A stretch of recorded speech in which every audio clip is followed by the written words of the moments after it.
Hello students, अस्सलाम वालेकुम। मैं हूं इंजीनियर उस्मान खान और आज जो आपको टॉपिक पढ़ाऊंगा वो है क्लास 9 केमिस्ट्री का चैप्टर नंबर 9 के constructed response questions. Number of questions हमारे पास कितने हैं? 7 हैं, 7 क्वेश्चंस हैं। तो क्वेश्चंस आप देख रहे हैं यहाँ से। इससे पहले हमने शॉर्ट क्वेश्चन डिस्कस किए थे, बिल्कुल उसी पैटर्न पे, आसान, सिंपल, इजी वर्डिंग के अंदर मैंने आंसर्स लिखे हैं, अरेंज किए हैं। अब आपका काम ये है कि आप समझें उसको और फिर उसको याद कर लें। मैं हमेशा यही बात करता हूँ एक्सरसाइज सॉल्व करवाने से पहले कि अगर आपने लेक्चर्स लिए होंगे ना, तो क्वेश्चन सॉल्व करना या फिर एमसीक्यू सॉल्व करना कोई बड़ी बात नहीं रहती। तो लेक्चर्स अगर आपने लिए हैं तो फिर आप क्वेश्चंस की तरफ आएं और इनको आप पढ़ेंगे जस्ट एक बार, तो फिर आपको ये खुद ब खुद याद हो जाएंगे। अब हम चलते हैं पहले क्वेश्चन की तरफ। क्वेश्चन नंबर 1 हमसे कहता है कि which noble gas should have the lowest boiling point and why. Noble gas कौन सी होती है? नोबल गैस होती है ग्रुप 18 के मेंबर्स जो है ना, वो होते हैं नोबल गैसेस। अब कौन सी नोबल गैस ऐसी है जिसका लोवेस्ट बॉइलिंग पॉइंट होना चाहिए? तो इसके लिए हमें एक बात पता होनी चाहिए कि जो ग्रुप में टॉप पे नोबल गैस होगी ना, जिसका नाम है हीलियम, तो हीलियम का बॉइलिंग पॉइंट सबसे कम होगा। अब इसकी वजह क्या है? इसकी वजह जस्ट यही है कि अगर हम डाउन द ग्रुप आते हैं ना, तो हमारे एटम का साइज जो है ना, वो बड़े से बड़ा होता जाता है। जब एटम का साइज बड़ा हो रहा है, इट मीन्स कि इनके मॉलिक्यूल्स के दरमियान में ना फोर्सेस ऑफ अट्रैक्शन बहुत ज्यादा स्ट्रांग हो रही हैं। अब जब फोर्सेस ऑफ अट्रैक्शन स्ट्रांग होगी तो इनको तोड़ना, इन फोर्सेस को तोड़ना हमारे लिए डिफिकल्ट होगा। तो हमें ज्यादा एनर्जी चाहिए होगी। इट मीन्स हमारा बॉइलिंग पॉइंट ज्यादा होता जाएगा कि इनको तोड़ने के लिए। तो अब यही क्राइटेरिया हमने हैलोजेंस में पढ़ा था और यही क्राइटेरिया हम पढ़ेंगे ग्रुप 18 के मेंबर्स हैलोजेंस के अंदर। और अगर हम बात करेंगे ग्रुप 1 के मेंबर्स की, तो वहां पर ये क्राइटेरिया हमारा डिफरेंट होता है। मेटल्स के केस में डिफरेंट होता है, नॉन मेटल के केस में डिफरेंट होता है। अब मेटल्स के केस में क्यों डिफरेंट होता है? क्योंकि मेटल के केस में हम डाउन द ग्रुप आ रहे हैं, साइज तो बड़ा हो रहा है, जिस तरह यहाँ हो रहा है उस तरह भी वहां पर भी साइज बड़ा होता है। लेकिन वहां पर ना, जैसे ही साइज बड़ा होता जाता है ना, तो फिर हमारे पास जो मेटेलिक बॉन्डिंग होती है, मेटल्स के अंदर कौन सी बॉन्डिंग होती है? Metallic bonding. तो मेटेलिक बॉन्डिंग वीक होती जाती है। तो वीक होने की बिना पर उनको हल्की सी भी एनर्जी देंगे ना, तो फिर वो मेल्ट और बॉयल हो जाएंगे। तो उनका फिर melting and boiling point down the group अगर हम जाएंगे तो लो होगा। और हेलोजेंस के केस में और नोबल गैसेस के केस में ये हिसाब हमारा उल्टा होता है। साइज बड़ा होगा, जिस तरह वहां हो रहा था उस तरह यहाँ पर भी साइज बड़ा हो रहा है डाउन द ग्रुप, लेकिन यहाँ पर मेटेलिक बॉन्डिंग नहीं, बल्कि इंटरमोलिकुलर फोर्सेस या फिर लंदन डिस्पर्शन फोर्सेस, वो अभी आप हायर क्लासेस में इसका नाम पढ़ेंगे। जस्ट अभी आप इंटरमोलिकुलर फोर्सेस का नाम तो आपने सुना ही होगा। तो वो इनके दरमियान में होती है, मॉलिक्यूल्स के दरमियान में। तो इसलिए डाउन द ग्रुप हम आएंगे तो हमारे इनका मेल्टिंग एंड बॉइलिंग पॉइंट यहाँ पर इंक्रीज होगा। अब इसने पूछा है कि लोएस्ट किसका होगा, तो हम कह देंगे लोएस्ट किसका होगा? हीलियम का होगा, जो कि ग्रुप में सबसे ऊपर है। और इसका एटॉमिक नंबर आपको पता है क्या होता है? एटॉमिक नंबर इसका होता है 2 2। ये यहाँ से मैं गंद रिलीज कर रहा हूँ। ये कॉन्सेप्ट मैंने पहले भी बार बार दे के आ चुका हूँ, लेकिन मैं सिर्फ यही आप लोगों को रिवाइज करवाने के लिए, जो फर्स्ट टाइम इस वीडियो पे आए हैं, तो वो जस्ट देख लें। अगर उनको लेक्चर्स उन्होंने नहीं भी लिए हुए तो जस्ट यहाँ पर क्वेश्चन पढ़ें, कॉन्सेप्ट समझ आ गया। अब इसका आंसर आप खुद पे लिख सकते हैं। जो मैंने आंसर लिखे आप चाहें तो ये भी याद कर लें, कॉन्सेप्ट समझ आ गया तो आप खुद से भी लिख सकते हैं। Helium has the lowest boiling point. Helium का लोवेस्ट बॉइलिंग पॉइंट होगा। It is the smallest noble gas. ये सबसे छोटी नोबल गैस है क्योंकि ये ग्रुप में टॉप पर है अपने। And its atomic atoms have the weak forces of attraction. और इसके जो एटम्स होंगे ना, उनके अंदर फोर्सेस ऑफ अट्रैक्शन बहुत वीक होंगी। So very little heat is needed to turn it into a gas. तो बॉइलिंग पॉइंट का मतलब क्या होता है? कि हमने किसी चीज को गैस में कन्वर्ट कर देना। तो फिर हम कहेंगे कि इनको बहुत कम एनर्जी चाहिए होती है कि वो कन्वर्ट हो जाए in the form of gas. अब ये आसान सा आंसर जो है ना, आप इसको याद भी कर सकते हो। चलते हैं क्वेश्चन नंबर 2 की तरफ। Compare the reactions of alkali metals with chlorine. Alkali metals को क्लोरीन से हमने रिएक्ट करना है और इनके रिएक्शंस में क्या हो रहा है वो हमने बताना है। अच्छा, ये मैंने आंसर लिखा है, अब यहाँ से भी याद कर सकते हो, लेकिन अगर आप चाहो बुक के अंदर से भी इसका आंसर याद कर सकते हो। लेक्चर नंबर 2 अगर मैं देखूं, मैं आपको दिखा भी देता हूँ। लेक्चर नंबर 1 आई थिंक था। ढूंढ लेते हैं थोड़ा सा, मिल जाएगा हमें। हाँ जी, लेक्चर नंबर 1 इसी चैप्टर का, कि हमने अल्कली मेटल्स को रिएक्ट करवाया था क्लोरीन के साथ। तो यहाँ पर मैंने आपको समझाया भी था कि हो क्या रहा है यहाँ पर सब कुछ। आप जस्ट ये भी लिख सकते हो या फिर जो आंसर मैंने लिखा है वो भी लिख सकते हो। मैंने भी तकरीबन वही लिखा है, लेकिन थोड़ा सा मजीद इसको एक्सप्लेन कर दिया। अब हम रिएक्शंस करेंगे अल्कली मेटल्स ग्रुप 1 के एलिमेंट्स का। रिएक्ट कराएंगे किसके साथ? क्लोरीन, जो कि ग्रुप 17 का मेंबर है।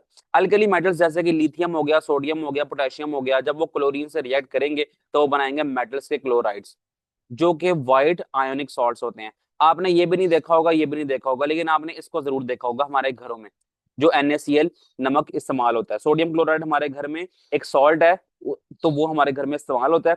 तो हम इसको देख सकते हैं और उसका कलर क्या होता है, वाइट होता है। और ये आयोनिक सॉल्ट क्यों कह रहे हैं इनको, क्योंकि लिथियम और क्लोरीन जब आपस में रिएक्ट करेंगे, ग्रुप 1 का मेंबर ग्रुप 17 के मेंबर से रिएक्ट करेगा, तो वो क्या बनाएगा, वो बनाएगा आयोनिक बॉन्ड। इसलिए हम इसको कहेंगे ये आयनिक कंपाउंड है, या फिर इसको हम कह सकते हैं कि ये आयनिक सॉल्ट है। रिएक्शंस जो है ना आप यहाँ से देख सकते हो, 2Li और Cl2, तो 2LiCl बन गया।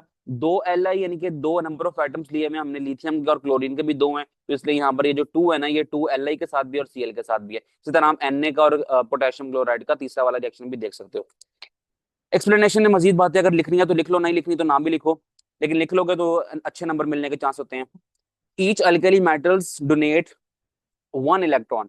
अब अल्कली मेटल चूंकि ग्रुप 1 का मेंबर है, इसका आउटर मोस्ट शेल में एक ही इलेक्ट्रॉन होता है, तो वो एक ही इलेक्ट्रॉन को डोनेट करेगा। और क्लोरीन जो कि ग्रुप 17 का मेंबर है, इसके आउटर मोस्ट शेल में 7 इलेक्ट्रॉन होते हैं। कमी कितने की है, 1 इलेक्ट्रॉन की कमी है, तो क्लोरीन 1 इलेक्ट्रॉन अपना इससे ले लेगा, यहाँ पर भी क्लोरीन 1 इलेक्ट्रॉन अपना इससे ले लेगा, यहाँ पर भी क्लोरीन 1 इलेक्ट्रॉन इससे ले लेगा, जिसकी बिना पर ये आयोनिक बॉन्ड बनाएंगे। और आयोनिक बॉन्ड बनाने के बाद जो हमारे पास कंपाउंड बन रहे हैं, ये इनको हम कहेंगे ये स्टेबल सॉल्ट्स हैं। चलते हैं क्वेश्चन नंबर 3 की तरफ। अच्छा, अगर एक मजे की बात और बता दूं आपको, अगर कुछ भी कंफ्यूजन हो रही है ना, तो देख लो, यहाँ पर लिखा हुआ है Li2, यहाँ पर लिखा है Cl2, तो इन दो में से एक लिथियम जो है ना, वो एक क्लोरीन को अपना एटम दे रहा है। इसी तरह जो दूसरा लिथियम होगा, वो दूसरा क्लोरीन को ना, दूसरे क्लोरीन को अपना एक इलेक्ट्रॉन देगा। अगर मैंने बात थोड़ी सी गलत बोल दी तो आई थिंक मुझे दोबारा रिपीट कर देनी चाहिए। यहाँ पर 2 लिथियम के एटम्स हैं और 2 क्लोरीन के एटम्स हैं, तो एक लिथियम एक क्लोरीन को अपना इलेक्ट्रॉन देगा और दूसरा लिथियम दूसरे क्लोरीन को अपना इलेक्ट्रॉन देगा। तो इसी तरह यहाँ पर 2 2 की फॉर्म में दोनों बैलेंस किए हुए हमने, तो रिजल्टिंग हमारे पास 2LiCl बन गया। ये भी आप देख सकते हो, ये भी आप देख सकते हो इसी तरह ये। Why are the most metals solid and while non-metals generally exist as gases and solid? अच्छा, कहता है मोस्ट, ज्यादातर जो मेटल्स होते हैं ना वो सॉलिड होते हैं, ज्यादातर मेटल सॉलिड्स होते हैं। ये मैंने लेक्चर नंबर 5 इस चैप्टर में डिस्कस किया था कि मेटल सॉलिड्स होते हैं। बस अगर हम देखें ना, एक मेटल ऐसा है जिसको हम कहते हैं मरकरी, वो हमारे पास लिक्विड फॉर्म में एग्जिस्ट करता है। इसके अलावा 2 मेटल्स और भी हैं, जिसका नाम है ग्रुप 1 के ही हैं, वो सीजियम और फेंसियम, वो भी लिक्विड फॉर्म में एग्जिस्ट करते हैं, लेकिन हम कह सकते हैं कि वो रूम टेम्परेचर के करीब करीब आके लिक्विड फॉर्म में कन्वर्ट होते हैं। लेकिन जो एक ओवरऑल अगर हम ट्रेंड देखें ना, तो ओवरऑल ट्रेंड यही है कि मेटल्स अमूमन होते ही सॉलिड हैं। तो और जो नॉन मेटल्स है ना, वो जनरली एग्जिस्ट करते हैं in the form of gases and solid. Non metals में गैस भी होती है और सॉलिड भी होती है। जिस तरह अगर हम बात करेंगे, नॉन मेटल एक सल्फर होता है, एक फॉस्फोरस होता है, या कार्बन होता है, वो सॉलिड फॉर्म में एग्जिस्ट करता है। और जो गैसेज हैं, जैसे कि ऑक्सीजन हो गई, नाइट्रोजन हो गई, ये गैसेस फॉर्म में एग्जिस्ट कर रहे हैं, और ये दोनों ही क्या है, नॉन मेटल्स हैं। अब मेटल्स क्यों सॉलिड फॉर्म में एग्जिस्ट करते हैं? Metal have the strong forces between their atoms. Metals के एटम्स टू एटम्स ना स्ट्रॉन्ग फोर्सेस ऑफ अट्रैक्शन होती है, यानी कि मेटालिक बॉन्ड स्ट्रॉन्ग होता है इनका, so they stay in solid form, इसलिए वो सॉलिड फॉर्म में एग्जिस्ट करते हैं। अब नॉन मेटल्स के अंदर वीक फोर्सेस होती हैं, because in between their atoms, इनके एटम्स के दरमियान में फोर्सेस ऑफ अट्रैक्शन वीक होती हैं। इसलिए जब यहाँ पर वीक फोर्सेस ऑफ अट्रैक्शन होती हैं, तो इसलिए ये गैसेस और सॉफ्ट सॉलिड की फॉर्म में एग्जिस्ट करती हैं। चलते हैं क्वेश्चन नंबर 4 की तरफ। अच्छा, ये मजीद बातें अगर आपने समझनी है तो मेरा लेक्चर नंबर 5 है इसी चैप्टर का, मेटल्स वर्सेस नॉन मेटल्स वाला, तो उसमें आप देख सकते हो, मजीद मैंने डिटेल से डिस्कशन किया है। तो यहाँ पर बस समराइज करना था, आंसर तो मैंने कर दिया। क्वेश्चन नंबर 4 पे चलते हैं। Name any 3 elements in the periodic table which exist at liquid. Periodic table में 3 एलिमेंट्स के नाम बताओ जो कि लिक्विड फॉर्म में एग्जिस्ट करते हैं। ब्रोमीन जो कि एक नॉन मेटल है, वो भी लिक्विड फॉर्म में एग्जिस्ट करता है। मरकरी जो कि एक मेटल है, वो भी लिक्विड फॉर्म में एग्जिस्ट करता है। और गैलियम। अच्छा, अब ये देखो, मरकरी और ब्रोमीन का तो सीधा सीधा केस है कि ये पीरियोडिक टेबल में वो एलिमेंट्स हैं जो कि करते ही लिक्विड फॉर्म में एग्जिस्ट हैं। अब गैलियम जो है ना, वो भी लिक्विड फॉर्म में ही एग्जिस्ट कर रहा है, लेकिन उसका रूम टेम्परेचर के करीब करीब टेम्परेचर पे आकर ना वो लिक्विड फॉर्म में कन्वर्ट करता है अपने आप को। ठीक है, तो हम ये कह सकते हैं कि इसके अलावा ना 2 और भी हैं, सीजियम और फ्रेंसियम, वो भी लिक्विड फॉर्म में अपने आप को एग्जिस्ट करते हैं रूम टेम्परेचर के पास पास आगे। लेकिन जो जनरल ट्रेंड है ना, वो यही है कि ब्रोमीन और मरकरी ही होगा जो कि पीरियोडिक टेबल में उस वो हर वक्त ही हमें नजर आएगा लिक्विड फॉर्म में ही। बाकी ठीक है, याद कर लेना 3 नाम, ब्रोमीन, मरकरी और गैलियम, 3 नाम इसने पूछे थे, वो अब आप यहाँ पर लिखे में आप याद कर सकते हो। Question number 5, why are transition elements. Transition element इसी चैप्टर का लेक्चर नंबर 3 था, वहां पर डिस्कस किया था बहुत डिटेल से, ट्रांजिशन एलिमेंट्स को कंपेयर भी किया था हमने बाकी एलिमेंट्स के साथ। अब कहते हैं ट्रांजिशन एलिमेंट्स दूसरे मेटल से डिफरेंट क्यों होते हैं? दूसरे मेटल कौन से हो गए? ग्रुप 1 के मेंबर्स हो गए जिसको अल्कली कहते हैं, ग्रुप 2 के मेंबर्स हो गए जिसको अलाइन अर्थ मेटल्स कहते हैं, उनसे मुख्तलिफ क्यों है? अब मुख्तलिफ क्यों है, हमने वहां पर भी बहुत बातें डिस्कस की थी, यहाँ पर भी मैंने उन्हीं बातों को समराइज कर दिया। ट्रांजिशन मेटल्स डिफरेंट होते हैं because they show variable oxidation state, इनकी ऑक्सीडेशन स्टेट डिफरेंट डिफरेंट होती है। इस बात का मतलब क्या है? अगर हम बाकी एलिमेंट्स की बात करें, बाकी मेटल्स की अगर हम बात करें, खासतौर पे अगर एक मेटल है ग्रुप 1 का, इसका नाम है सोडियम, सोडियम हमेशा प्लस का चार्ज बनाएगा। लेकिन अगर हम ट्रांजिशन एलिमेंट जिसका नाम, लेट से एक एग्जांपल है आयरन की, तो आयरन +2 की फॉर्म भी बनाएगा और आयरन +3 की फॉर्म भी बनाएगा। तो हम कह सकते हैं कि इनकी ऑक्सीडेशन स्टेट वेरिएबल होती है, मुख्तलिफ चार्जेस इनके ऊपर आ सकते हैं। ये कलर्ड कंपाउंड होते हैं, इसके बारे में हम डिटेल से डिस्कशन करके आ चुके थे। जिस तरह अगर हम एक ट्रांजिशन एलिमेंट है, इसका नाम है कॉपर, कॉपर का कंपाउंड बनाए कॉपर सल्फेट, तो वो ब्लू कलर में होगा।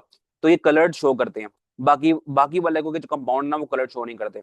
दे often act as a catalyst, ये कैटलिस्ट के तौर पे भी इस्तेमाल होते हैं, हमने ये भी डिस्कस किया था। और जो शॉर्ट क्वेश्चंस पढ़े थे वहां पर भी डिस्कस किया था कि हम निकल को इस्तेमाल करते हैं हाइड्रोजनेशन के प्रोसेस में। अब वो प्रोसेस क्या था कि हमने ऑयल को कन्वर्ट करना है घी के अंदर या फिर मार्जरीन के अंदर। Normal elements usually don't have these properties, बाकी जो एलिमेंट्स हो गए हैं, खास तौर पे दूसरे मेटल्स जो हो गए, उनकी ये प्रॉपर्टीज नहीं होती जो कि ट्रांजिशन मेटल्स की होती है। ठीक है बात? ट्रांजिशन एलिमेंट्स लिखा हुआ है, ट्रांजिशन मेटल्स पढ़ लो, एक ही बात है, क्योंकि ये वही एलिमेंट्स हैं जो कि मेटल फॉर्म में एग्जिस्ट कर रहे हैं। क्वेश्चन नंबर 6 पे चलते हैं हम। Compare the reactivity of chlorine and bromine as an oxidising agent. ये क्वेश्चन को भी हम डिस्कस करके आ चुके थे, और अगर आपने आंसर लिखना है इसका बुक में से, तो बुक में से प्रॉपर नहीं लिखा, लेकिन आप यहाँ पर मैंने लिखा है उसको लिख सकते हो आप प्रॉपर। ऑक्सीडेशन रिडक्शन वाला जो कॉन्सेप्ट है ना, उसको आपने अच्छे से समझ के आ जाना है। ये लेक्चर नंबर 2 इसी चैप्टर में मैंने डिस्कस किया था, तो आपने उसको जरूर सुनना है। इससे रिलेटेड एक ना शॉर्ट क्वेश्चन या फिर एमसीक्यू आई थिंक आया था, तो जब भी मैंने आपको दोबारा कहा था प्लीज वो जरूर सुने लेक्चर नंबर 2 इसी चैप्टर का। तो जी, जिसमें हमने डिस्कस किया है हेलोजेंस को, प्रॉपर्टीज ऑफ हेलोजेंस, तो आप वो सुन लेंगे ना, तो फिर ये क्वेश्चन सॉल्व करना आपके लिए कोई मसले की बात नहीं है। लेकिन जो अगर आपने जस्ट आंसर को रटा लगाना तो रटा लगा लो यहाँ से। Chlorine is the most reactive than bromine, chlorine group में ऊपर है इसलिए वो रिएक्टिव है ब्रोमीन की निस्बत। It can take electrons more easily so it is stronger oxidising agent. अब देखो ऑक्सीडाइजिंग एजेंट क्या होता है? जो कि इलेक्ट्रॉन को इजीली अपने अंदर पकड़ ले। ठीक है, अब सीन ये है कि जो है ना, ग्रुप में ऊपर जाएंगे ना साइज छोटा होगा, ग्रुप में नीचे आएंगे साइज बड़ा होगा। क्लोरीन ग्रुप में ऊपर है, ब्रोमीन ग्रुप में नीचे है। इसका साइज छोटा होगा ना, तो वो आराम से इनकमिंग इलेक्ट्रॉन को पकड़ लेगा। ठीक है, तो इनकमिंग इलेक्ट्रॉन को पकड़ने वाला ही क्या होता है? ऑक्सीडाइजिंग एजेंट होता है। तो हम कह सकते हैं कि क्लोरीन ज्यादा रिएक्टिव है ब्रोमीन की निस्बत। क्यों? क्योंकि जल्दी इलेक्ट्रॉन को एक्सेप्ट कर लेता है साइज छोटा होने की बिना पर। It can take electron more easily so it is stronger oxidising agent, इसलिए ये ऑक्सीडाइजिंग अच्छा ऑक्सीडाइजिंग एजेंट है। आखिरी क्वेश्चन की तरफ चलते हैं। Which element is the most reactive and which is the least reactive among the halogens? Halogens की बात हो रही है, वही ग्रुप 17 की बात हो रही है, फ्लोरीन, क्लोरीन, ब्रोमीन, आयोडीन की। Give 2 reasons and explain your answer. Fluorine जो है ना सबसे ज्यादा रिएक्टिव है क्योंकि ग्रुप में ऊपर है, इलेक्ट्रॉन एक्सेप्ट करने की कैपेबिलिटी इसके अंदर ज्यादा है। वही बातें थोड़ी सी मैं डिटेल से की हैं जो अभी भी मैं आपको बता के आ चुका हूँ। आयोडीन लीस्ट रिएक्टिव है क्योंकि ग्रुप में नीचे है। ये रीजन क्या है? 2 रीजन ने पूछी थी तो मैंने अलग अलग करके लिख दी। वैसे ये टू द पॉइंट आंसर भी ना 1-2 लाइन में कवर कर सकते थे इसका, लेकिन बहरहाल इन्होंने थोड़ी डिटेल मांगी है तो मैं डिटेल देनी पड़ेगी। पहली जो रीजन है ना वो एटॉमिक साइज है। फ्लोरीन चूंकि ग्रुप में ऊपर है तो इसका एटॉमिक साइज जो है ना वो छोटा है। ठीक है, ग्रुप में ऊपर एटॉमिक साइज छोटा है, नीचे वालों के और बड़े बड़े साइज हैं। जब एटॉमिक साइज छोटा है तो क्या होगा? Fluorine has a smallest atomic size among the halogen so it's nucleus attract the electrons more strongly. तो इसके दरमियान में जो न्यूक्लियस है ना वो बाहर वाले इलेक्ट्रॉन को अपनी तरफ ज्यादा जोर से खींचते हैं, so it's attraction for the electron is weaker. अच्छा सॉरी सॉरी सॉरी, गलती हो गई। Iodine has a larger atomic size so it's attraction for the electron is weaker. इसके मुकाबले में अगर हम आयोडीन की बात करेंगे जो कि ग्रुप में नीचे है, तो उसके उसको उसके पास जो एबिलिटी है इलेक्ट्रॉन अट्रैक्ट करने की वो बहुत वीक है। यही कॉन्सेप्ट आप पढ़ लो इलेक्ट्रोनेगेटिविटी में, वही बात होती है। इलेक्ट्रॉन नेगेटिविटी कहते ही इलेक्ट्रॉन हासिल करने की एबिलिटी है या इलेक्ट्रॉन खींचने की एबिलिटी को। फ्लोरीन की हाईएस्ट इलेक्ट्रोनेगेटिविटी है which means it can gain electron easily, जो कि आराम से इलेक्ट्रॉन को अपने अंदर हासिल कर सकता है। एंड रिएक्ट फास्टर, जो इलेक्ट्रॉन को जल्दी अपने अंदर हासिल कर रहा है या फिर जो इलेक्ट्रॉन को जल्दी कह लेंगे लूज कर रहा है, तो उनकी रिएक्टिविटी ज्यादा होती है। ये चैप्टर नंबर 8 का जो लेक्चर नंबर 5 था मेटेलिक रिएक्टर, वहां पर डिस्कस करके आया था मैं बात ये। ओके, सो आयोडीन की इलेक्ट्रोनेगेटिविटी कम है तो इलेक्ट्रॉन हासिल करने की एबिलिटी भी इसके अंदर कम है। अब ये दोनों पॉइंट आपस में इंटरलिंक्ड है।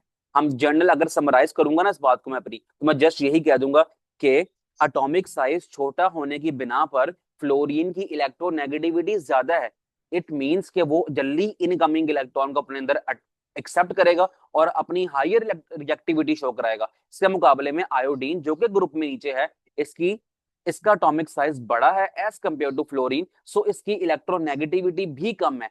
तो इलेक्ट्रॉन, इनकमिंग इलेक्ट्रॉन जब इसके पास आएगा तो इसको एक्सेप्ट करने में थोड़ी सी मुश्किल होगी। अब मुश्किल क्यों नहीं है? क्योंकि जब साइज बड़ा हो जाता है ना, तो न्यूक्लियस से आउटर मोस्ट शेल वो बहुत दूर हो जाता है।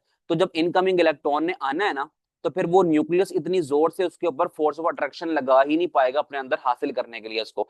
तो ये इसके पीछे कॉन्सेप्ट है, ये बार बार डिस्कस किया मैंने कॉन्सेप्ट। अगर फिर भी आपको ये समझ नहीं आ रहा तो कोई बात नहीं, फिर पूछ लेना। लेकिन लेक्चर्स लोगे ना तो क्वेश्चन सॉल्व करना कोई मसला नहीं है। Chapter number 8 and chapter number 9 आपस में इंटरलिंक्ड है। इन दोनों चैप्टर्स को इकट्ठा करके पढ़ो और सारे कॉन्सेप्ट बिल्डिंग करो मेरे लेक्चर से। तो उम्मीद करता हूँ ये लेक्चर आपको पसंद आया होगा। फिर मिलेंगे आपसे नेक्स्ट वीडियो में, जो कि होगा हमारे पास, क्या होगा, हाँ, इन्वेस्टिगेटिव क्वेश्चंस होगा, बिल्कुल ठीक है। फिर अब मिलते हैं आपसे नेक्स्ट वीडियो में। अगर आपको वीडियो पसंद आई है तो आपने करना है चैनल को सब्सक्राइब एंड वीडियो को लाइक। और इसी लेक्चर के एंड पे आपको नजर आ रही होगी एंड स्क्रीन पर इसी चैप्टर के एक्सरसाइज के एमसीक्यूज, एक्सरसाइज के शॉर्ट क्वेश्चन और एक्सरसाइज के इन्वेस्टिगेटिव क्वेश्चन, और एक प्यारा सा सब्सक्राइब बटन। अगर अभी तक सब्सक्राइब नहीं किया तो आप चैनल को सब्सक्राइब कर लो। ओके जी, अल्लाह हाफिज।